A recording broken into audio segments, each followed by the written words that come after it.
On va inverser les rôles. Aujourd'hui, j'ai invité ma meilleure amie, Naya. Quelle épreuve tu traverses aujourd'hui? Quelle blessure est éveillée?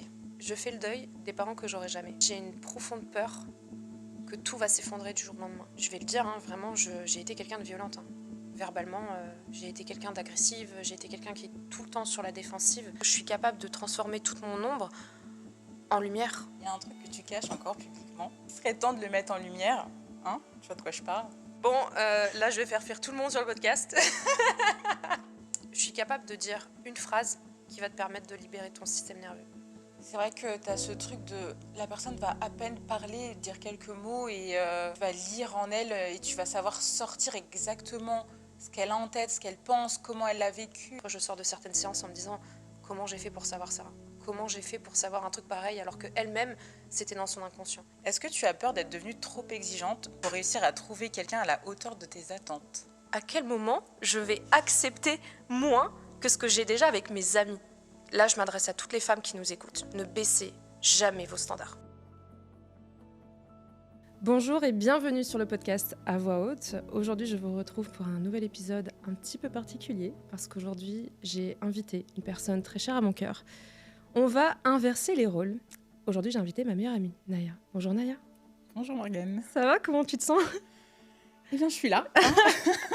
Sachez que j'ai dû faire des pieds et des mains pour la faire venir aujourd'hui au podcast. Je l'ai un petit peu flattée, un petit peu menacée pour qu'elle vienne parce que il y a quelques temps, j'ai un ami, Joseph, qui est le host et le créateur du média On parle de tout, qui m'a dit on connaît beaucoup de choses sur toi, sur ta voix de coach, sur ton passé, sur ton travail, mais je pense que ce serait bien qu'on en sache un petit peu plus à travers les yeux de quelqu'un qui est proche de toi. Naya et moi, on se connaît depuis 8 ans. On a traversé beaucoup de choses ensemble. Il y a eu aussi des petites dérives de temps en temps, mais disons que c'est une amitié très saine, qui m'a beaucoup apporté, et c'est pour ça que je voulais absolument qu'elle vienne aujourd'hui. Et donc, on va inverser les rôles. Aujourd'hui, ce n'est pas moi qui vais l'interviewer, mais elle. Et j'avoue que c'est la première fois que j'ai un petit peu de pression avant un épisode, parce que c'est à travers aussi ce qu'elle elle a vu de moi depuis ces 8 dernières années. Et je sais aussi que j'ai fait participer toute ma communauté sur Instagram. Donc j'ai vu quelques questions passer. Et je me suis dit qu'il était temps peut-être de mettre plus de vérité, plus d'honnêteté sur ce que je vis, sur qui je suis devenue. Et donc, Naya a préparé aussi des questions que je ne connais pas. Donc ça va être la surprise. Et j'avoue, je la connais bien aussi. Je sens qu'elle m'a préparé des choses bien deep. Alors, je voulais aussi faire une petite aparté. Naya est experte beauté, experte sur les soins de la peau, et elle tient un institut de beauté dans le 12e arrondissement qui est juste pépite. Donc, si jamais vous voulez faire des soins, allez-y, je vous mets toutes les informations dans la barre de description. T'as vu, je te fais la petite pub quand même, tu le mérites parce que franchement, t'es une bosseuse aussi là-dessus. Et bref, je pense qu'on va y aller. J'ai un peu la pression, je vous avoue, c'est la première fois vraiment que je stresse avant un épisode, mais let's go, je suis prête à vraiment délivrer ce qu'il faut délivrer et vous parler à voix haute avec le cœur grand ouvert. Je t'en prie, c'est à toi la parole, Naya. Doucement quand même. Ok, eh bien, pour cette première question, on va y aller doucement ou pas. Donc, depuis ta dernière relation toxique, tu t'es déjà remise en couple ou pas? Ou es-tu actuellement célibataire? Et quelle est ta relation avec les hommes? T'avais dit doucement là. Parce que peut-être si t'attends, c'est pire. Ouf. Alors si ça c'est déjà la première question, ok. En plus je l'ai vu passer dans les questions de la communauté, ils me demandaient un peu tout ça et tout. Est-ce que t'es en couple? Est-ce que t'es célibataire? Et tout ça. Ok, reprenons depuis le début. Il y a 3 ans à peu près, j'ai rompu avec mon ex, dans laquelle, oui, c'était une relation toxique. Elle me regarde du coin de l'œil et elle sait beaucoup de choses là-dessus. J'ai tendance un petit peu à minimiser, mais oui, il se passait des choses pas très cool, disons, entre nous. Et disons que cette rupture, ça a été finalement le début de ma métamorphose, le début de ma renaissance. Et c'est à partir de là où je me suis dit, il faut que je me choisisse parce que je pouvais plus continuer ma vie de cette manière-là. J'étais en dépression, j'étais en crise existentielle aussi. Et je pense que c'était le point de départ. Alors, il s'en est passé des choses en 3 ans quand même, c'est sûr, d'un point de vue situation. Alors, je suis toujours célibataire. Aujourd'hui, c'est un choix conscient que j'ai fait. Et surtout, j'ai été amenée effectivement à fréquenter des hommes. Je me suis pas remise en couple j'ai eu des situationships, j'ai eu ce genre de choses et j'ai vu quels dégâts ça pouvait faire. Mais en même temps, il y a certains hommes qui m'ont tellement appris.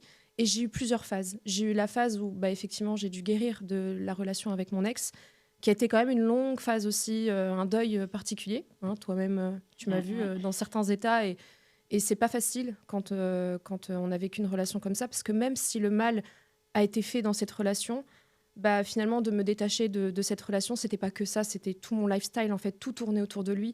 Moi, je travaillais avec lui, tout mon lifestyle était autour de ça, dans la musique, dans la fête. C'était tout qui tournait autour de ça. Donc, à un moment donné, en 2023, j'ai fait ma, on va dire, dernière saison à Ibiza. Et à un moment donné, je me suis coupée. Je me souviens t'avoir dit, j'en peux plus. J'en peux plus. Là, je sens que je dois tout arrêter, recommencer ma vie, entre guillemets.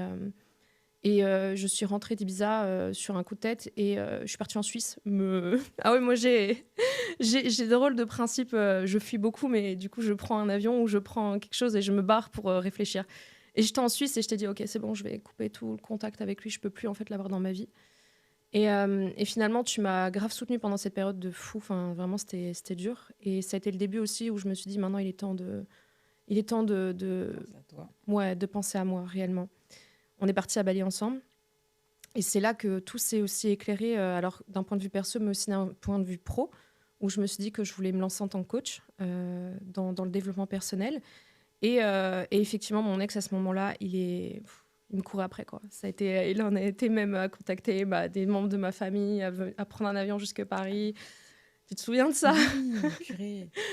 Oui, parce que on n'est pas de la même origine et on vit pas dans le même pays, donc c'était voilà. Donc je me suis dit ah oui, en 4 ans, il n'a pas été capable de prendre un avion pour venir me voir, mais par contre là, ok. Et donc ça a été un petit jeu de sa part auquel je n'ai jamais répondu.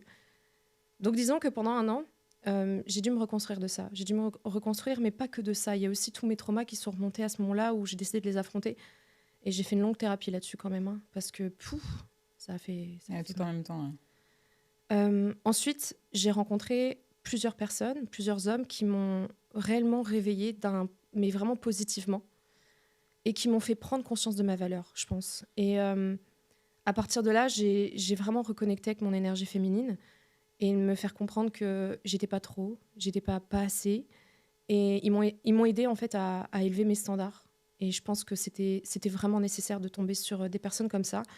Et c'est là que je me suis dit, mais punaise, mais en fait, plus jamais, je laisserai qui que ce soit m'atteindre comme mon ex et tous les autres m'ont atteint dans ma vie. Mais en même temps, ça, c'était, on va dire, des relations pas officielles et j'étais pas prête à me mettre en couple. Hein. J'étais pas prête du tout. Et puis, il y a eu cette phase de rejet des hommes où là, j'ai senti que... Disons que j'ai pas eu la haine contre les hommes, mais j'ai senti un énorme rejet parce que j'ai tellement eu mal du fait d'avoir montré ma vulnérabilité et de m'être faite écraser par ça, que des gens l'utilisent contre moi, qu'à ce moment-là, j'ai fermé mon cœur complètement. C'est comme si, vraiment, j'étais plus du tout attirée, j'avais plus rien qui me...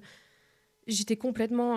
oh mon Dieu, qu'est-ce qui se passe, quoi? J'étais coupée, quoi, complètement. Et ça m'a fait mal parce que toute ma vie, j'ai été un peu dans l'attachement un peu plus anxieux, un peu plus dans la dépendance affective. Et d'un seul coup, je me suis retrouvée dans l'autre polarité qui est plutôt l'attachement évitant. Et en fait, je me suis rendu compte que c'était la même chose, mais sous un autre extrême. Mais finalement, la peur reste la même, c'est la peur d'être vue, la peur d'être abandonnée, la peur d'être rejetée. Et là, je me suis dit, ok, je peux pas rester comme ça parce que c'est pas moi, en fait. Je sais que j'ai un grand cœur, que je peux donner beaucoup d'amour, que je suis entière et je peux pas être à moitié. Et avec ma coach, je l'ai croisée à Montréal l'année dernière et je lui en parle. Et donc, elle me fait comprendre que je suis émotionnellement indisponible. Et pour moi, c'était un peu le coup de massue. Je me suis dit, quoi, moi, émotionnellement indisponible? Mais non, c'est pas possible. Et à partir de là, j'ai pris le choix de, ok, tant que je suis pas plus sécure avec moi, déjà, on met un terme aux dates, on met un terme aux rencontres avec les hommes parce qu'en fait, non. Et je crois que j'avais aussi un énorme besoin de revenir à mon corps. J'étais trop dans le mental. Tu me connais bien. Je suis beaucoup dans le mental la plupart du temps. Et en fait, le défi, ça a été de redescendre dans le corps parce que c'est là que tout se passe. Et je sentais l'appel de mon corps depuis un moment. Et à partir de là, vraiment, j'ai fait comme un choix radical de me dire, ok, c'est stop tout ça. On se décentre de tout ça. On se recentre sur soi. Et en fait, cette année, ça a été une année mais incroyable, incroyable d'un point de vue personnel. Et même, j'ai rencontré des hommes à un moment donné, évidemment, mais en fait, j'ai senti dans mon corps immédiatement, je sentais quand ça allait pas le faire et je me retirais en fait. Je savais quand il fallait partir, je savais quand ça matchait pas et j'allais pas forcer. Et en fait, même de ce point de vue-là, du fait d'avoir respecté cette énergie-là, d'avoir respecté mon corps, mon intuition, elle a fait. Et j'ai l'impression d'avoir développé des trucs de fou cette année grâce à ça. Donc, je suis toujours célibataire, mais c'est un choix conscient. Et en vrai de vrai, je fais vraiment confiance au timing de la vie. Je fais vraiment confiance au destin. Et je me dis, bah, ça arrivera quand ça arrivera. Enfin, je suis pas quelqu'un d'assez pessimiste ou de genre, je sais pas comment expliquer, mais je fais juste confiance aux rencontres un peu au hasard. Je sais pas, comme ça, et ça viendra quand ça viendra. Je suis très bien toute seule. Et surtout, j'ai appris à rester bien avec moi, à me rencontrer, à me réconcilier avec moi-même et à me dater moi-même, à faire toutes les choses que je voulais faire avec quelqu'un, mais avec moi. Et je pense que c'est ça le plus gros goal, en fait, finalement, c'est d'abord d'être bien avec soi avant d'être bien avec les autres. Donc voilà, ma situation aujourd'hui, je suis très bien. Après, je sens que j'ai quand même beaucoup plus ouvert mon cœur qu'avant et qu'il y a une vraie ouverture. Euh, dire que je suis prête, dire que je suis prête, c'est plutôt une décision. Je ne cache pas que j'ai peur d'être vulnérable avec un homme, mais ça se fera quand ça se fera et ouais, je suis assez confiante. Voilà, ouais, j'ai beaucoup parlé là. On est là pour ça. On veut en apprendre plus. Du coup, prochaine question, qui finalement fait suite à la première. Est-ce que tu as peur d'être devenue trop exigeante, trop éveillée pour réussir à trouver quelqu'un à la hauteur de tes attentes? Ça, c'est une question en plus qu'on m'a déjà posée, en réalité. Alors, avoir peur, oui.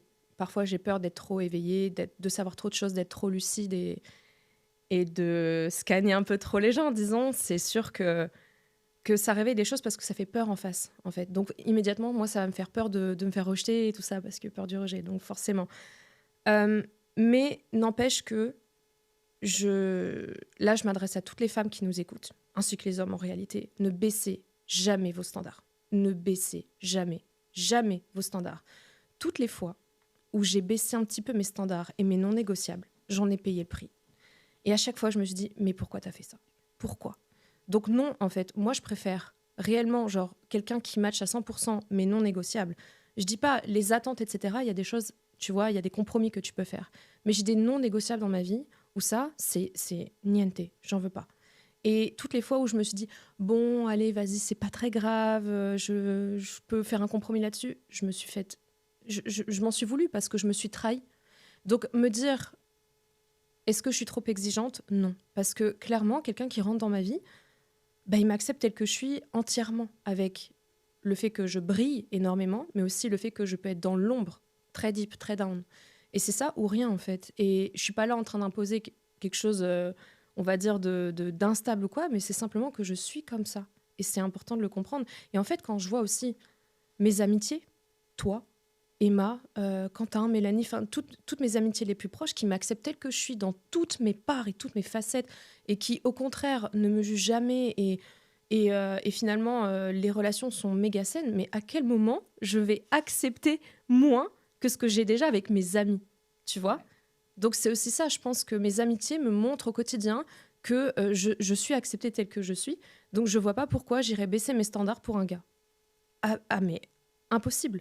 Impossible. Donc non, on ne baisse pas ses standards. Et au contraire, je pense que c'est important de revoir son cercle si jamais vous avez des standards très bas. Parce que moi, la plupart du temps en coaching, quand je commence à parler des standards avec les filles, ah, mais vous avez des standards très, très, très, très, très bas. La plupart du temps, vous vous minimisez, vous voyez pas votre valeur. Et c'est OK, on est là pour travailler sur ça.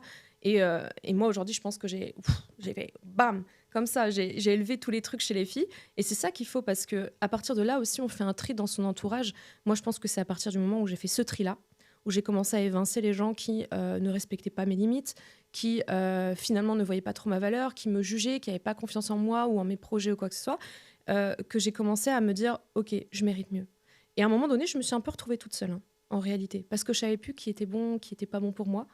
C'était nécessaire, en réalité. Et aujourd'hui, ça me fait comprendre que quand je vois de la manière dont on se traite, toi et moi, sans déconner, quoi. Enfin, je veux dire, Enfin, c'est comment je pourrais accepter moins que ça? C'est pas possible, tu vois? Parce que moi, je sais pas ce que tu en penses de notre relation, mais Oui, tu m'offres des fleurs à chaque fois. Attends, je me dis la même chose. Si j'ai pas un mec qui m'offre des fleurs, mais attends, ma meilleure amie m'offre des fleurs tout le temps, mais ça va pas. ouais, c'est vrai. Alors 2 semaines, je t'ai offert 2 Mais bouquets. grave, ça fait mieux que tous mes ex. Donc, on est où? Élevez vos standards. Par pitié. Et par pitié, ouais, aussi, gâtez vos amis les plus proches, etc. Je pense que c'est ça aussi qui fait que il y a un peu cette relation très naturelle de on donne et on reçoit, tu vois. Il n'y a pas d'histoire de ah, tu m'as donné ça, il faut que tu me rendes ça, tu vois. Il y a vraiment ce truc, c'est hyper naturel. Et oui, dernièrement, je t'ai offert des bouquets comme ça. Et bah aussi, on est parti à Marrakech, j'avais organisé un truc, etc. À l'appart. Et c'est des petites surprises, c'est des petites choses où tu dis, mais en fait, à quel moment j'accepterais moins en fait, dans Ça. une relation, tu vois. Ouais. Et c'est par justement ces amitiés qu'on se rend compte que, attends, mes copines, elles font ça. Si j'ai pas un mec derrière qui fait la même chose, mais pourquoi j'accepterais? Ah non, je suis Euh, d'accord.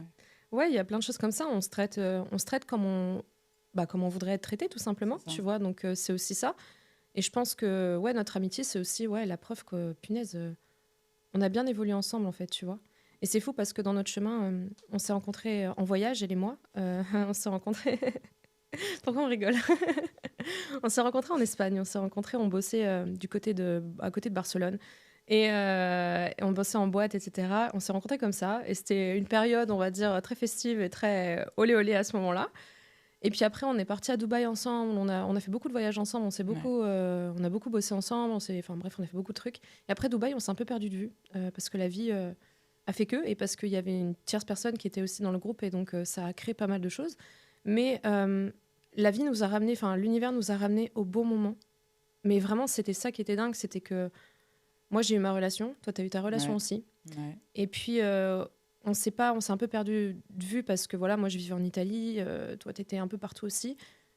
Et puis, on a rompu avec mon ex et en fait, j'ai entamé ma thérapie. Toi aussi, t'as entamé quelque chose de Oui. profond aussi. Ouais. Et en fait, l'univers a fait OK, il est temps de vous retrouver à ce moment-là. Et en fait, à partir de là, on s'est plus jamais lâché, je crois. On se parle H24, toi, tu vois. On voyage. Enfin, c'est fou parce que l'année dernière, moi, j'étais au Canada, elle était à Bali, on avait 12 heures de décalage, mais il n'y a pas une journée où on se parlait pas. Et enfin, on avait toujours quelque chose à se dire, etc. Et puis même, au-delà de ça, c'est un soutien. T'es un soutien de fou dans ma vie, donc ouais, voilà quoi. Donc non, ne baissez jamais vos standards parce que moi, quand je vois mes amitiés aujourd'hui, j'accepterai jamais moins que ce que j'ai là en fait actuellement. Et puis la manière dont je me traite. Je me traite comme une reine. À quel moment je vais accepter des miettes? Ça va pas. Eh bien, parfait. Ça me donne accès à la prochaine question qui, Ouf. du coup, est décris-nous ton partenaire idéal. Waouh. J'avais fait cet exercice en plus avec ma coach il y a un petit moment déjà. Je pense que c'est encore un peu changé aujourd'hui. Globalement, moi, en fait, pendant très longtemps, j'ai cherché un partenaire qui me ressemblait beaucoup. Tu sais, qui était aussi deep que moi, très, très, très, très sensible, etc. Parce que en fait, j'ai un profond besoin d'être comprise. Et je pense que c'est ma plus grosse problématique dans la vie. Je me sens très incomprise de par mon hypersensibilité, de par je suis Verseau, de par je suis un peu le mouton noir de ma famille, tu vois. Enfin, il y a plein de choses où je me sens très, très incomprise. Et pendant longtemps, je pense que j'ai cherché quelqu'un comme moi. Et avec le temps, et surtout cette année, j'ai très bien vu que je- comme j'ai demandé un partenaire comme moi, j'ai attiré des gens comme moi. Et j'ai fait ah non, ah non, je veux pas. Donc non, je pense que je cherche pas quelqu'un comme moi parce que j'ai vraiment besoin de quelqu'un qui me remette un peu plus d'ancrage dans ma vie. J'ai besoin de quelqu'un de plus ancré, de plus, je vais pas dire sécure, mais plus stable. Je cherche quelqu'un qui va être beaucoup moins dans l'hypersensibilité comme je peux être moi dans les hauts et les bas.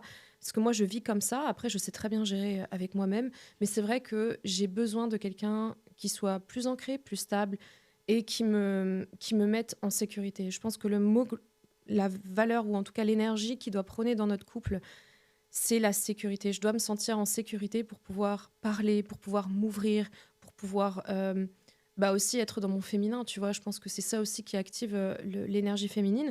Mais ouais, j'ai besoin de quelqu'un qui soit plus ancré que moi, ça c'est certain.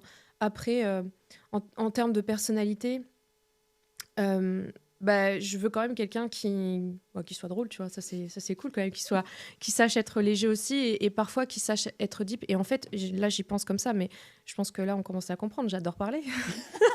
Toi? sans deck. Mais non. J'ai peut-être un podcast comme ça. Bon, d'ailleurs, on a fait 70 000 écoutes. C'est quand même incroyable. J'adore parler. Donc, j'avoue que j'aime bien avoir quelqu'un qui adore m'écouter, du coup. C'est mieux. Je pense que c'est quand même hyper important quand je suis partie dans mes trips et dans mes discussions. Moi, j'aime trop être écoutée, en vrai. C'est trop bien, en fait, d'être écoutée quand t'aimes parler. Enfin, forcément. Donc, voilà.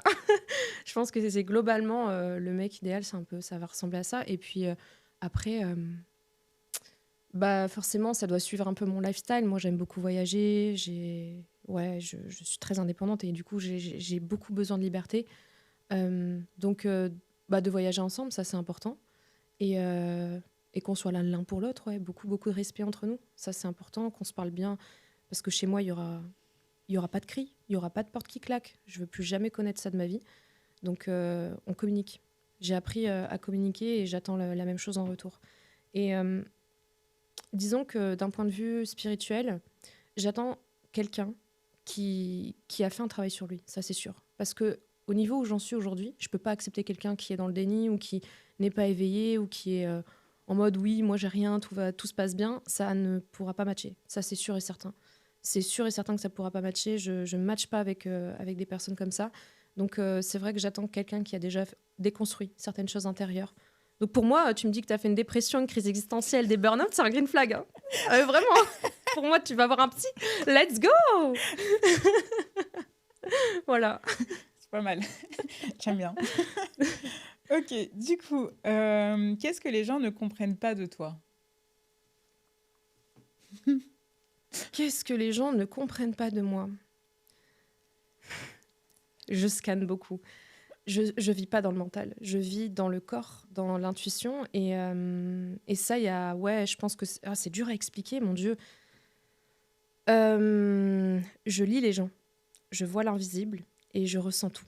Donc, je rentre dans une pièce, je sens toutes les tensions, je sens tous les non-dits, je sens toute ton âme à travers tes masques. Et ça, c'est difficile à expliquer, je pense, aux gens, de manière générale, parce qu'il n'y a rien de logique à ça. Mais je sais.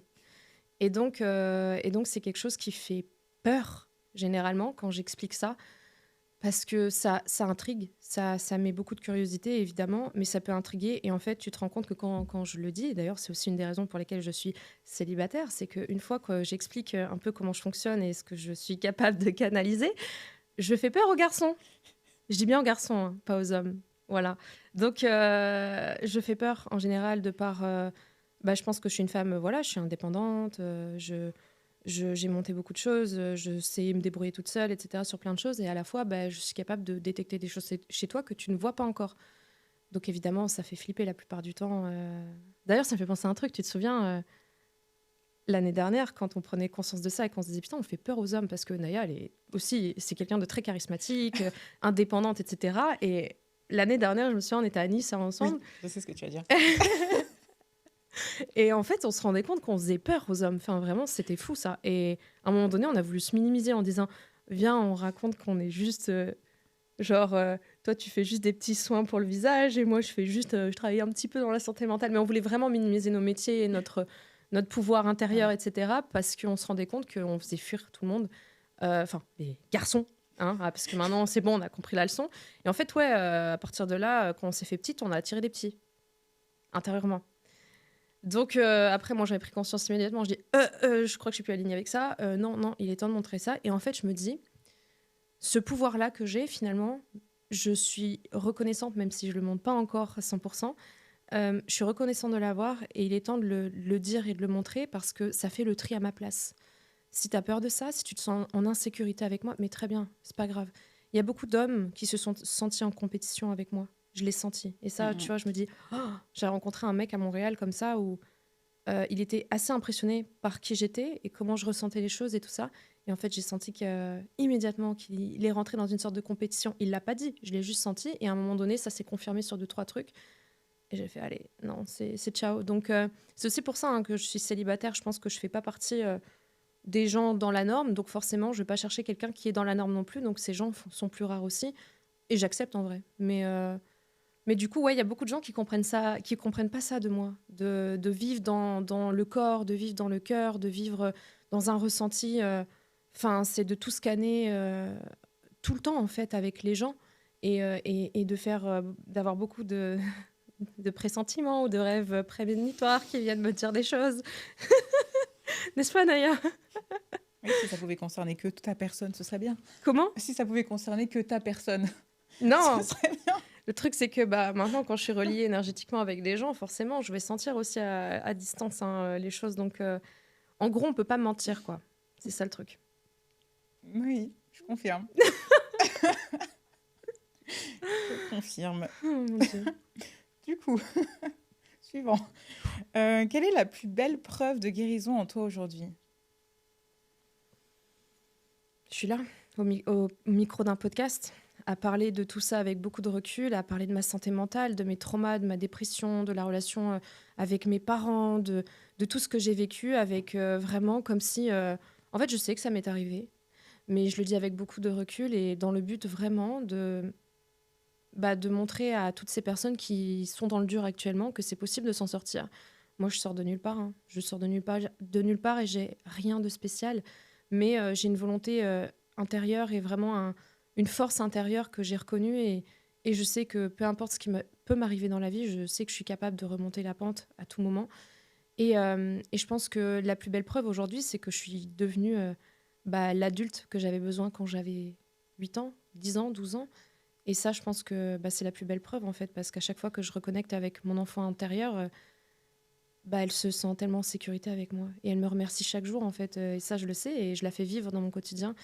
Donc, en fait, rien que le fait d'avoir monté mon business, alors ça, c'est tous les trucs extérieurs, mais pour moi, le plus bel accomplissement, ça a été ça. Ça a été de devenir l'adulte sécure, la mère et le père de moi-même, de cet enfant qui en avait tellement besoin à un moment donné, et de cette adolescente aussi qui était profondément en colère, qui sentait que la vie était tellement injuste et qui en pouvait plus, qui sent enfin qu'on a régulé beaucoup de choses intérieures et que tu peux vivre, en fait. Tu as le droit, tu peux te permettre. Et voilà, donc c'est ça la plus belle preuve. Et puis au-delà de ça, aujourd'hui, de pouvoir accompagner, de pouvoir aider d'autres femmes à aller sur ce chemin-là, ça, c'est encore plus dingue. C'est encore un niveau au-dessus pour moi de me dire que je suis capable d'aider plein de femmes à guérir de leur trauma et de tout ça et de les amener vers une vie qui leur ressemble. Ça, c'est un des plus beaux accomplissements aussi et c'est la raison pour laquelle je me lève chaque jour. Hein. Mm, mm. Et justement, qu'est-ce qui t'a donné envie d'aider les autres à guérir de leurs blessures? Tout ça, en fait, c'est toute ma souffrance, c'est ma dépression, c'est tout ce que j'ai vécu, en fait. C'est de me dire, à un moment donné, je me souviens et j'ai vraiment cette voix intérieure qui me dit « Je veux plus que qui que ce soit vive ce que j'ai pu vivre dans son coin, seule, parce que j'en parlais pas, parce que j'étais seule dans mon coin, je me sentais tellement incomprise, seule, abandonnée, et j'aurais tellement aimé tomber sur mes podcasts, sur mon contenu pour me dire « Putain, t'es pas seule, en fait ». Et ça m'a donné la force vraiment d'en parler, de me dire que s'il y a au moins une personne qui peut être impactée aujourd'hui et de se dire qu'elle n'est pas seule, qu'elle se sent vue, qu'elle se sent entendue, qu'elle se sent comprise, c'est ça, en fait. Je réussis mon job et au-delà de me lancer en tant que coach, moi, ma mission première, c'était vraiment d'impacter et de vraiment venir refléter les choses chez les gens et de leur dire, mais voilà, t'es pas seule, donc ça, tout part de ma souffrance, en fait. Et je pense que c'est un de mes plus grands pouvoirs aussi aujourd'hui, de me dire que je suis capable de transformer toute mon ombre en lumière aussi pour aider d'autres personnes. J'aurais jamais imaginé faire ce métier un jour. Je sors de nulle part. J'ai même pas de formation, j'ai aucun certificat, j'ai pas d'études et je ne veux pas. Je ne veux pas devenir psychologue ou psychiatre ou je ne sais quoi. Je suis pas conventionnelle. Moi, je pars de mon cœur, je pars de mon vécu. Et je pense que c'est ça qui fait que aussi je connecte avec beaucoup de gens. C'est que je sais de quoi je parle. Je les ai vécus, je les ai ressentis et c'est toujours là. Et en une fraction de seconde, je peux te mettre sur la table ce que tu n'as jamais vu en 30 ans d'existence, en 40 ans d'existence, parce que je sais. C'est là, en fait. Et ça, vraiment, c'est ce qui me donne envie aussi chaque jour de continuer. Waouh. Je suis poétique, hein. Incroyable. C'était Ah beau. oui. Qu'est-ce que les gens, d'ailleurs, ne voient pas de ton métier? Qu'est-ce qu'ils ne voient pas de mon métier? Je pense que beaucoup de gens sous-estiment la responsabilité que c'est de prendre en charge différentes femmes et différents schémas. Parfois, c'est c'est très touchy, c'est très deep et c'est très... comment dire? Bah, c'est une responsabilité en fait, hein. On me l'a souvent dit d'ailleurs quand j'ai commencé à vouloir me lancer et en n'ayant aucun diplôme. Bien sûr qu'il y a eu des gens qui m'ont dit: «Morgane, fais attention parce que là, on parle de la santé mentale, on parle de personnes qui sont en dépression, qui ont peut-être des pensées suicidaires, qui ont des choses qui sont, voilà, qui sont peut-être pas de ton ressort» et en réalité, moi, je sais rediriger quand c'est pas pour moi. C'est pas un problème. Je comprends les peurs des gens, hein. Même moi, au départ, je me suis dit: «Oui, je vais faire attention» et honnêtement, je pense que jusqu'à présent, je l'ai très, très, très bien géré. Quand je sens que c'est pas pour moi, je redirige, il y a aucun problème. Mais, en réalité, je responsabilise énormément. S'il y a bien quelque chose qui moi, on va dire m'insupporte, mais en tout cas que je ne veux pas accompagner, c'est quand quelqu'un est trop dans la posture de victime. Parce que ce qui veut dire que cette personne n'est pas forcément prête à du changement ou à écouter ce que je vais lui dire et forcément on ne pourra pas avancer. Donc il y a une grosse partie de responsabilité, mais franchement, sur 250 femmes que j'ai accompagnées, j'ai moins d'1% pour lesquelles, on va dire, ça s'est pas passé, on va dire, comme on l'aurait voulu, mais c'est OK. Encore une fois, c'est grave. OK, je peux me tromper sur des personnes et elles aussi. Et voilà, mais la plupart, franchement, c'est en vrai, elles se sont grave responsabilisées et moi-même, en fait, je ressens pas de charge vis-à-vis d'elles. Tu vois, je me sens pas en mode j'ai terminé une séance de coaching. Oh mon Dieu, j'ai tout leur truc dans la tête, dans le corps, etc. Mon Dieu, faut que je me purifie, il faut que je pleure, etc. Franchement, pas du tout. Parce qu'il y a vraiment ce truc de. C'est cadré, en fait, ma méthode. Elle est vraiment très cadrée. Donc, ça, les gens le voient pas. Et beaucoup de gens pensent que potentiellement, vu que je suis hypersensible, je dois tout prendre sur moi. Mais je me protège énormément. Et c'est aussi. Je sais activer les différentes facettes de moi entre Morgane hypersensible et Morgane, tu vois, la coach, et Morgane, tu vois, je sais pas moi, l'humaine, tu vois, dans toute sa splendeur. Enfin, je sais activer certaines facettes pour me permettre de canaliser ce qui est en face de moi. Quelle épreuve tu traverses aujourd'hui? Quelle blessure est éveillée? Waouh, ok. D'habitude, quand je parle de mes traumas, je parle toujours d'un aspect, on va dire, j'ai déjà traversé le truc et du coup, je peux en parler avec plus de recul et je peux vous aider à traverser le truc. Là, on parle de ce que je traverse là actuellement. Ok, let's be vulnerable. Alors, en ce moment, je traverse beaucoup cette année la blessure du rejet. C'est vraiment la blessure qui est un peu dominante cette année. Et j'ai plusieurs choses. Premièrement, il y a le deuil de mes parents. Mes parents qui sont toujours vivants. Je tiens à préciser. C'est un drôle de deuil. Mais en fait, je fais le deuil des parents que j'aurai jamais. Que l'enfant intérieur, l'enfant en moi, n'a pas eu et n'aura pas. Même si j'ai beau reparenter cet enfant intérieur, il y a aussi une phase de... Il faut accepter que la situation est telle qu'elle est et que ça ne changera pas. Ça, c'est dur. C'est dur parce que parfois, j'ai des pics d'espoir, j'ai des pics de ça va changer. C'est des pics de c'est bon, ils ont compris. Et en fait, bah, je redescends de quelques étages et je me dis non, c'est comme ça en fait. Je sens que ça me travaille. Je sens que c'est encore quelque chose qui est un petit peu douloureux à l'intérieur de moi, évidemment. Mais ça avance bien. Et voilà, on va dire, il y a plusieurs choses qui remontent de temps en temps, forcément. Mais j'apprends bah voilà, à faire le deuil de ça et à accepter la situation telle qu'elle est. Et je pense que ouais, l'acceptation, c'est un long travail là-dessus. Ensuite, je traverse beaucoup en ce moment, même depuis, je sais pas, depuis le mois d'août, je sens que je suis en transition en fait intérieure, que je suis un peu désalignée, puis réalignée, puis désalignée, puis réalignée. Et ça fait même un impact sur mon business, hein, parce que tout est reflet intérieur et extérieur, donc forcément mon chiffre d'affaires il fait que ça aussi, parce que intérieurement c'est ça. Et en fait j'ai une profonde peur que tout va s'effondrer du jour au lendemain. Mais vraiment je peux me réveiller un matin en me disant panique à bord, tout va s'effondrer, je vais tout perdre. Je vais vraiment tout perdre. Et c'est fou, hein, mais vraiment, je panique et je me mets dans des états, mais je suis comme... Je me frise, en fait. Je me frise totalement. Et ça m'arrive de plus en plus. Et je sais que ce schéma-là, je le répète depuis des années, que dès que je commence à exploser sur les réseaux, ou à exploser sur le chiffre d'affaires, ou à exploser sur plein de choses, je suis comme ça. Je me tiens comme ça en mode punaise. Est-ce que là, je suis en train de prendre une grande descente d'un grand 8 et je me tiens, quoi. Donc, je fais des pics d'angoisse, des pics d'anxiété comme ça vis-à-vis de la peur que tout va s'effondrer. Et donc, la peur aussi, je parlais du rejet, j'ai peur de me montrer entièrement. aux gens, en réalité. Avec toi, j'ai aucun mal parce que je suis en sécurité, parce que je suis pas jugée, parce qu'on se connaît et tout ça. Mais en réalité, il y a beaucoup de facettes que finalement, je ne montre pas beaucoup parce que j'ai peur d'être rejetée. Mais vraiment, c'est fou. Et chaque fois, je le dis, je le conscientise et je me dis, mais je sais que j'ai peur d'être rejetée, mais est-ce que c'est une raison de continuer comme ça? Ben non. Et en fait, j'y vais petit à petit. Mais j'apprends. Là, dernièrement, j'ai recommencé un gros travail avec mes coachs sur tout ça pour apprendre à sécuriser mon système nerveux sur tout ça. Et puis voilà, ça va le faire. Je sais que dans quelques mois, je vous referai un podcast pour vous parler de cette expérience et pour vous dire, ah, c'est bon, on s'en est sorti, c'est bon, tout va bien et tout. Je sais très bien, moi, je vais m'en sortir. Je cherche à m'en sortir. C'est ça le plus important, c'est que je suis pas là, les bras croisés, à attendre que ça se passe. C'est que non, je vais faire le travail, je vais demander de l'aide. Et ça, je pense que en étant une meuf hyper indépendante, je suis contente d'avoir brisé aussi ce truc-là, de me dire, putain, oui, je peux tout gérer toute seule, nana, t'es qui? Non, t'as besoin d'aide comme tout le monde, donc tu vas demander de l'aide. Donc non, je suis bien accompagnée là sur ça. Mais après, je sais pas, est-ce que toi, tu me vois traverser des trucs aussi en ce moment? Ah. Oh merde, j'aurais pas dû poser la question.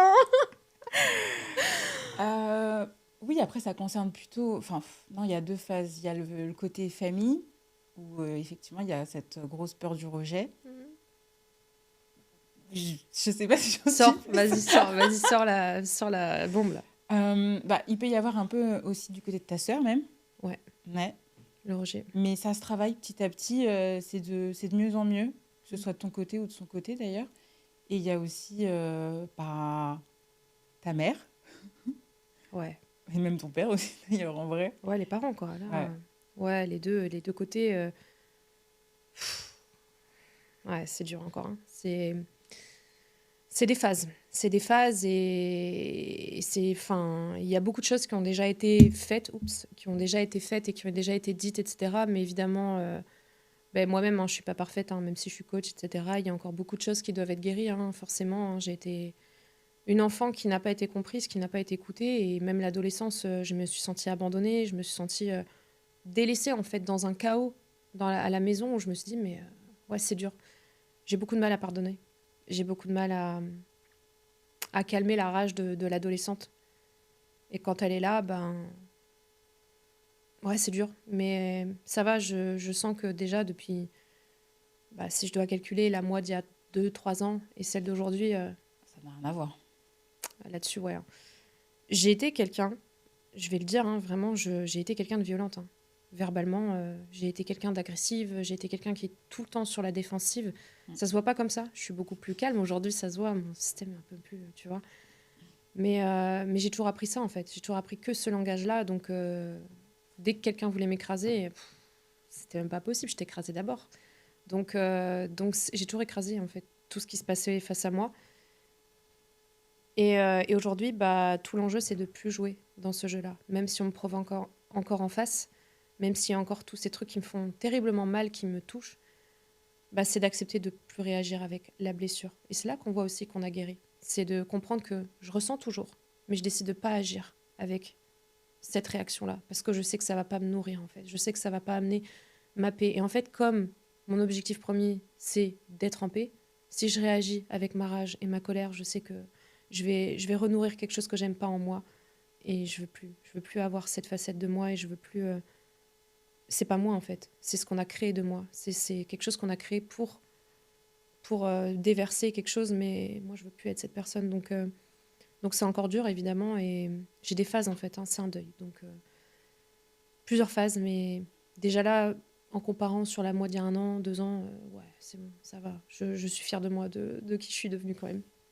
Mais il y a un truc que tu caches encore publiquement.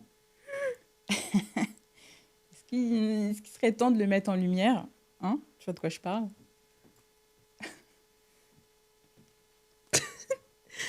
Non. Le déni. Le déni. Ouais, je vois de quoi tu parles. On parle de la sorcière.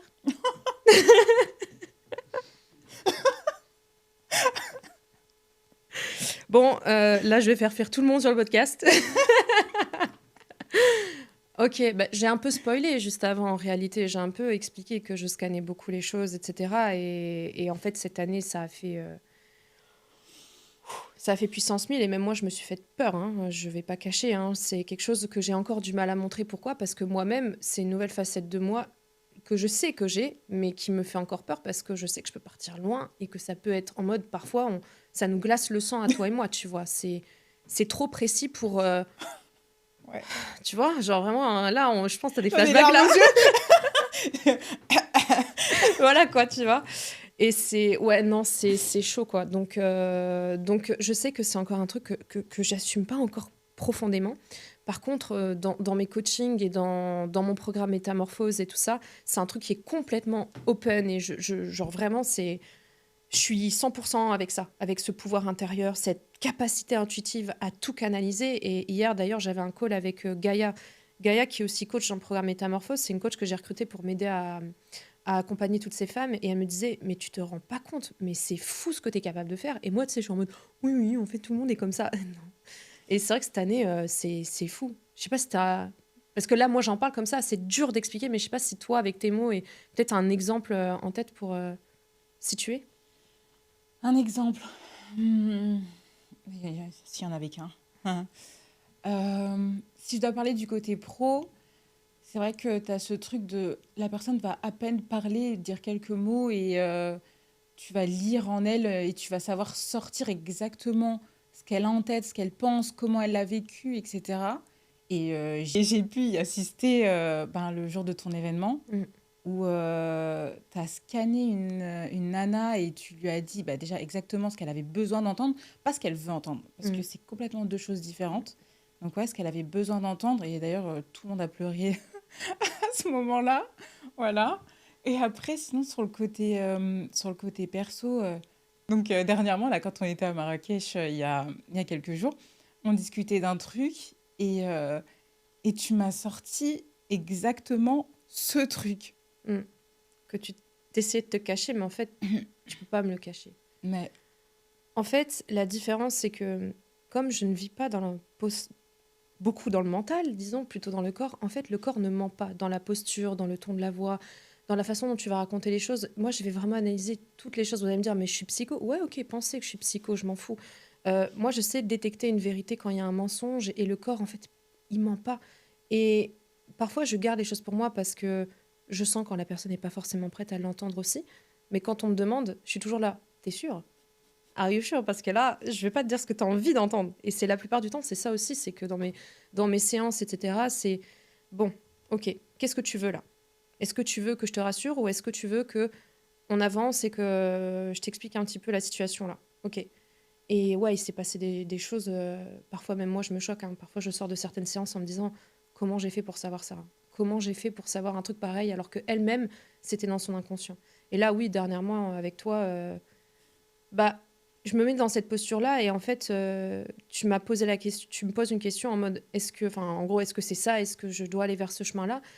Et en fait, c'est comme si, tu vois, tout ton corps, il était là avec moi, présent, et tout me parlait, en fait. Et souvent, je vais ressentir physiquement les choses. Et je vais savoir, en fait, on va parler de chakra, parce que c'est comme ça que je repère aussi dans le corps à quoi c'est situé. Mais en fait, sur les 7 points énergétiques du corps, ça va me brûler ou ça va me titiller. Je vais avoir une sensation corporelle quelque part. Et c'est là, en fait, que je vais me dire, tiens, elle me parle de son mental, mais finalement, je ressens le truc dans le plexus. Je ressens quelque chose qui n'a pas été réellement, qui n'est pas remonté. Et en fait, je sens après dans la voix que ça bloque, qu'il y a comme une boule qui va se créer et elle m'en parle en temps direct et je me dis, attends une minute. Et là, en fait, tu vois, on va redescendre sous les couches et en fait, c'est exactement là où on veut aller. Et en fait, je savais déjà et il se passe des choses en coaching. Franchement, cette année, vraiment, je le dis, c'est le fait d'avoir pris toutes ces décisions, de me dire, ok, je me reconnecte à mon corps parce que je sens que je suis appelée, parce qu'il y a quelque chose à l'intérieur de moi. C'est dingue. Et j'en arrive à faire des rêves bien précis, bien prémonitoires, bien machin, et de dire, Naya, t'as pas quelque chose à me dire là? Mais il n'y a pas que elle, il y a de manière générale aussi, ça peut être fatigant, hein. Ça peut être un peu fatigant, mais en même temps. Et en fait, pourquoi j'en parle pas? Pourquoi? Parce que je pense que c'est encore très mal vu, c'est encore hyper tabou, et les gens ont beaucoup d'a priori là-dessus, y compris ma famille, hein, je dis pas, mais ça aussi, j'ai peur d'être rejetée pour ça, en fait, tout simplement, parce que c'est pas logique, quoi. C'est comment t'expliques ça? Même moi, je sais pas comment l'expliquer, c'est juste là. Et je pense que mon hypersensibilité, il joue pour beaucoup. Et le fait que j'ai vécu beaucoup de choses aussi, parce que c'est ma capacité à me dire, ok, je connecte en fait, je suis là avec toi et je ressens avec toi. Et quand les gens m'expliquent leurs problèmes, je le ressens physiquement, c'est pas mental.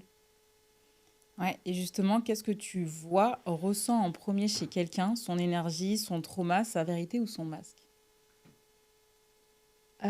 Ça va dépendre des gens. Ça va dépendre des gens. En général, parfois, je peux capter d'abord le masque. Et en fait, ça va me donner en fait le trauma derrière, pourquoi il se cache derrière ce masque. Donc, ok. Parfois, ça va être juste l'énergie. Je vais me dire, ah ok, donc elle a une tel type d'énergie.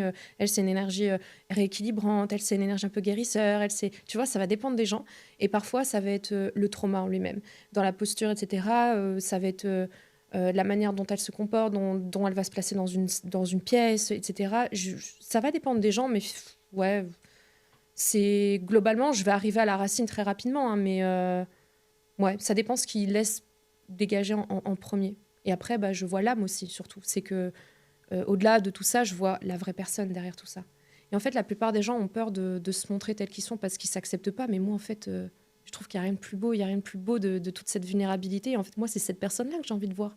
C'est pas celle qui prétend, c'est pas celle qui porte tous les masques, c'est pas la personne qui fait genre que tout va bien. Oh, gna gna gna. Non, parle-moi de tes traumas, parle-moi des choses que tu n'oses pas parler. Moi, j'adore ça, justement. C'est mon dada, c'est mon truc. C'est comme ça que je connecte. Et je me dis, ah là, on parle d'âme à âme, tu vois. Il n'y a rien de plus beau.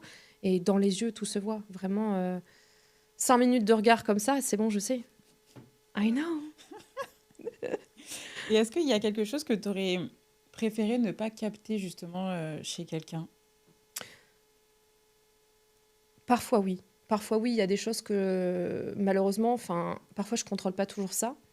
Et je peux capter l'énergie à côté de moi. Dernièrement, exemple, on était à Marrakech et on était au resto à deux. Et à côté de nous, il y avait un couple. Tu te souviens? Ah ouais. Et il y avait un couple à côté de nous. Enfin, ils étaient en date. Ils n'étaient pas forcément en couple, mais ils étaient en date. Et j'ai pas regardé le mec ni rien, mais j'ai d'un coup gros frisson sur le côté droit et je me suis sentie en mode comme ça. Et j'ai capté tout le vice du gars à côté et j'étais en mode ah j'aime pas ça, tu vois. Quand c'est ça, je me touche de partout. Je suis là en mode putain, je me sens, je sais pas, son énergie était pas ouf quoi. Donc parfois je capte des trucs comme ça, c'est pas ouf, j'avoue, parce que même moi je me sens pas bien et en fait ça peut me bouffer mon énergie.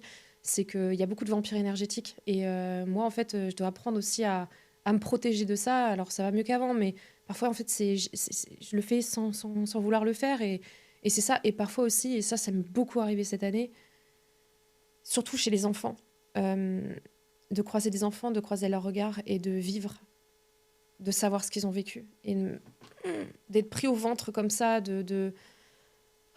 ça m'a... Ouais, ça, c'est pas cool. Et après, je sais pas si c'est la vérité ou pas, mais j'ai ressenti quelque chose, je ressens des choses qui me vraiment me font mal au ventre et je me dis, putain, elle est en train de souffrir, la gamine, il est en train de souffrir aussi, machin, il y a un truc, etc. Et en fait, ça, c'est des choses très difficiles aussi parfois à se dire, bah, en fait, je sais tout de cette personne, même quand elle parle ou quoi, et en fait, je peux pas le dire, tu vois, parce qu'en fait, elle n'est pas prête aussi à écouter, elle n'est pas prête à le recevoir, et en fait, c'est dur aussi de le garder pour moi. Et parfois, bah, je rentrais chez moi et je me mettais juste à chialer parce que comme si je libérais à la place de la personne, quoi, parce que j'avais pris son truc. Et ça c'est relou. Ça j'avoue, c'est la partie la moins cool de ce truc-là. Je sais pas Ouais. comment appeler ça, du coup. Clairvoyance, j'en sais rien, Ouais, mais... clairvoyance. Ouais, clairvoyance. Mm, mm. Tu aides les autres à guérir, mais qu'est-ce que tu dois encore guérir de ton côté? Bah, d'accepter d'être moi sous toutes mes facettes et que je vais me faire rejeter. Je vais me faire rejeter et que c'est OK, en fait, tout simplement. Je dois encore guérir mon système nerveux de manière générale. Il a encore besoin de se sentir beaucoup en sécurité, mine de rien. Que j'ai toujours des pics d'angoisse qui reviennent parfois et des épisodes un peu dépressifs. Mais bon, ça, à la rigueur, je veux pas les perdre, ces épisodes dépressifs, parce que j'apprends toujours. Je rigole pas parce que moi, je kiffe. Hein. Je kiffe me retrouver dans mes moments un peu down, etc. Parce qu'à chaque fois, je me dis, putain, je suis en train de pleurer à Naya et je lui dis, mais je vais apprendre tellement de choses, je suis trop contente, je te jure. En réalité, genre, je le prends tellement avec un œil différent. Il y a eu une période où j'avais peur de retomber en dépression. Mais aujourd'hui, je me dis, ça fait partie de moi. Et en fait, ça me fait tellement me transformer. J'ai l'impression à chaque fois de retirer des couches, etc. Donc, j'ai encore beaucoup de choses à guérir. Il y a plein de choses à guérir, mais je sais que je ne vais pas tout guérir de toute ma vie. C'est pas possible. Je veux dire, je reste une personne, une humaine, imparfaite, mais le plus gros a été fait. Et aujourd'hui, ce que je dois guérir, c'est principalement ouais, le système nerveux, la sécurité, le fait que bah, voilà, il ne faut pas que je m'épuise aussi à travers mon travail, à travers le business, apprendre à réguler ma vie pro, ma vie perso, et que aussi, je veux ressentir le fait de prendre plus de plaisir dans la vie. Parce que du coup, je suis une meuf qui fait tellement de choses, qui oublie parfois de se célébrer, de juste prendre un instant et te dire putain Morgane, t'as fait tout ça, juste célèbre déjà là, c'est bien. Et en fait, j'en veux toujours plus. Donc, on va dire réapprendre à prendre du plaisir dans les choses simples aussi. Et ouais, le mot simplicité, là, il me parle beaucoup ces derniers temps. Donc, il y a tout ça en fait. Déjà là, que je suis en train de travailler. Voilà. C'est déjà pas mal. Ouais, j'en ai conscience, c'est cool, c'est que je peux en parler consciemment comme ça, ouais. Qu'est-ce qui te vide énergétiquement et qu'est-ce qui te recharge? Qu'est-ce qui me vide énergétiquement? Le bruit. Le bruit, là, instinctivement, le bruit, les boîtes de nuit, les bars trop bruyants, les restos trop bruyants, les endroits où il y a trop de foule, etc. Ça va vite me vider. Je peux le faire une fois de temps en temps, genre la braderie de Lille, les trucs comme ça, mais une fois par an, voilà. Alors qu'avant, c'est marrant, hein, c'est contradictoire avec mon lifestyle d'avant. J'ai baigné 8 ans là-dedans, tous les week-ends en festival, à droite à gauche et tout, comme quoi. Et finalement, aujourd'hui, c'est quelque chose qui me vide énormément. Euh, les personnes un peu qui prennent, genre, je ne vais pas dire beaucoup de place, mais qui vont un petit peu écraser tout le monde. Alors, c'est marrant parce que j'ai été cette personne, hein. Mais de toute façon, c'est ça, hein, c'est toujours un miroir de soi-même. Et donc, les personnes qui écrasent un peu tout le monde, je me sens vite absorbée.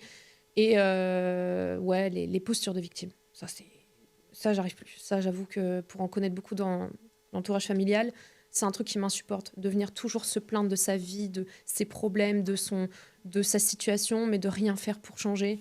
C'est un truc où je me dis, franchement, stop. Enfin, je veux dire, je suis passée par plein de choses. J'ai quand même réussi à passer au-dessus. Et il y a des femmes qui ont encore vécu des choses, mais parfois, je m'assois comme ça et je me dis, mais respect, quoi.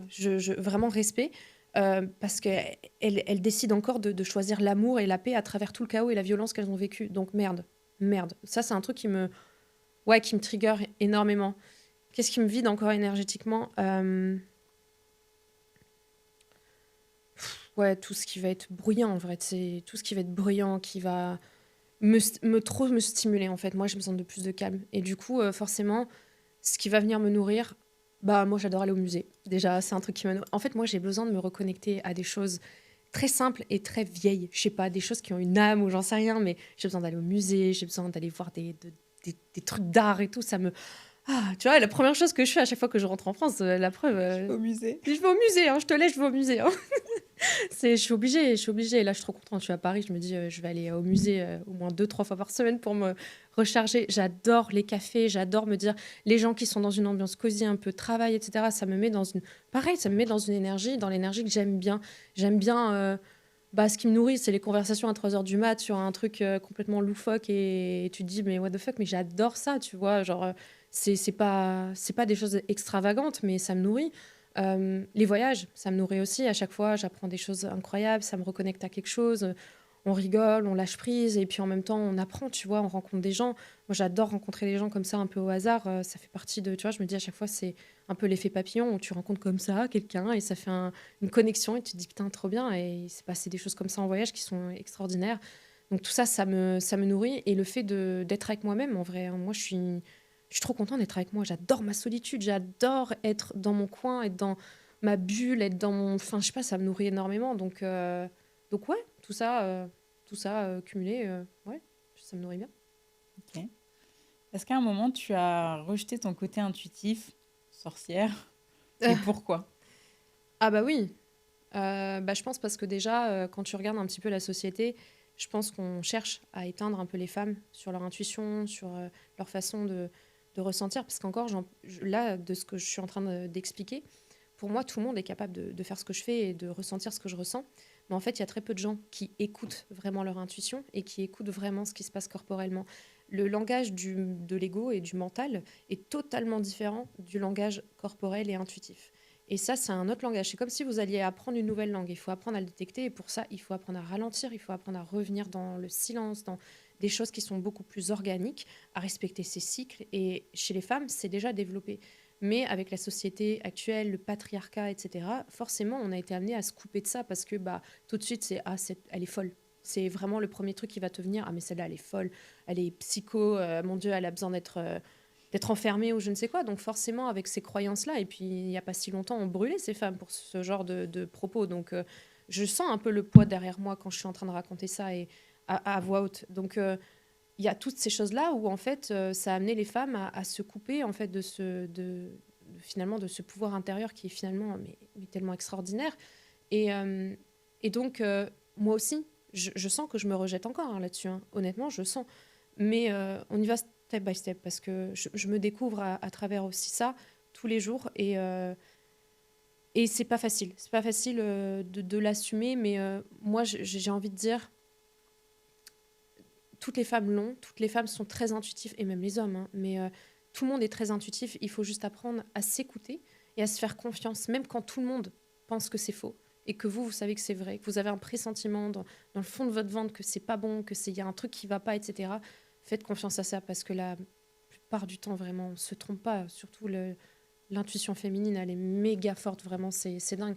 Donc, ouais, je me suis coupée pendant longtemps pour toutes ces raisons-là. Et puis en plus, si je reprends la relation toxique avec mon ex, il détestait les émotions, très clairement. Donc, à partir du moment où tu te coupes de tes émotions, tu te coupes de ton intuition, tout simplement. Donc, si tu ne veux pas ressentir, tu ne pourras pas déployer aussi ça à l'intérieur de toi et faire confiance à ton cœur. Et c'est pour ça que c'est important de ne pas refouler et de faire un travail sur soi et d'apprendre à gérer ses émotions parce que chaque émotion, c'est une boussole. Elle est là pour t'apprendre quelque chose. Chaque trauma aussi, chaque chose en fait qui arrive dans ta vie, c'est une leçon pour toi. Et quand tu décryptes ça, quand tu arrives à te dire, ok, ma colère, elle m'apprend ça, ma tristesse m'apprend ça, en fait, après, tu développes quelque chose intérieurement où tu vas te faire confiance. Tu vas t'écouter davantage et tu vas sentir que quand je ressens ça, je sais que j'ai besoin de ça. Donc, je me pose, je me calme.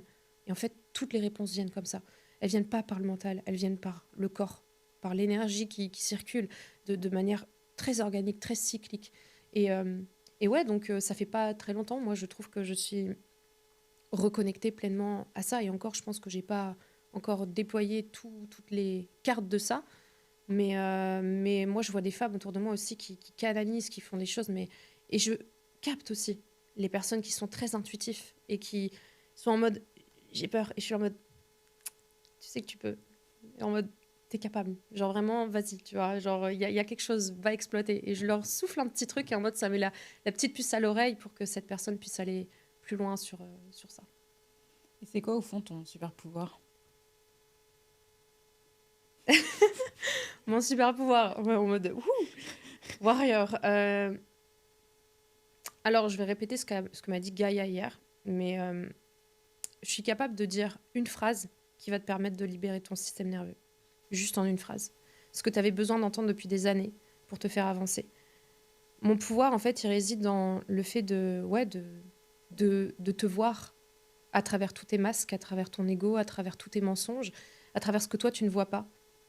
Et de te dire exactement ce que tu as besoin pour être vue, pour être reconnue, pour être comprise et qui va te donner cette sensation de merci.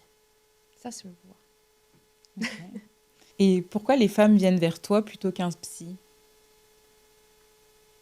Je pense qu'elles viennent chercher la connexion, chose qu'on n'a pas forcément avec les psys.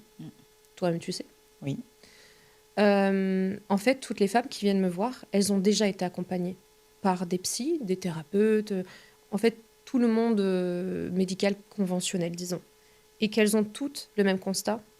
Je me sens pas comprise, je me sens pas écoutée, on me sort plein d'étiquettes, je suis bipolaire, je suis borderline, je suis dépressive, j'ai un trouble anxieux, je suis hypersensible. Et en fait, on en a ras-le-bol de ces étiquettes-là.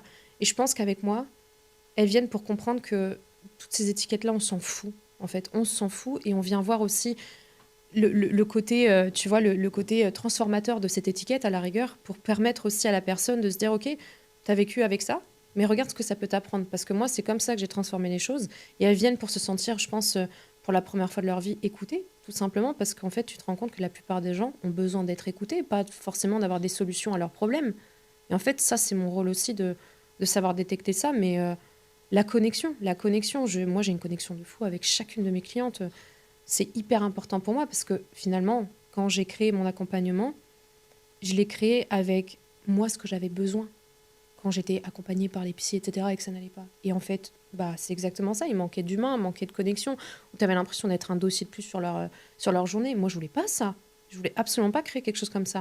Donc, je pense qu'elles viennent me voir parce qu'elles sentent aussi qu'il y a une connexion qui peut se créer et elles sentent qu'elles vont être vraiment accompagnées. Et généralement, genre la première séance de coaching qu'on fait, elles sont toutes un petit peu tendues comme ça et tout. Elles sont un petit peu timides. Et on y va doucement, mais elles sont toutes un peu comme ça. Et finalement, je vais sortir la phrase qu'il faut. Et là, je sens que c'est bon. Et le point de connexion se fait. Et à partir de là, on est parti sur 6 mois ensemble. Et en vrai, je suis trop contente parce que je les vois même à l'étranger. Je peux les croiser, etc. On se croise dans les rues. On va boire des cafés ensemble. On fait des trucs et tout. Et en fait, c'est merveilleux. C'est trop bien parce qu'elles me disent toutes, en une séance avec toi, j'ai jamais sorti ça alors que ça fait 3 ans que je suis suivie. Welcome. C'est exactement ça mon pouvoir aussi, donc j'adore.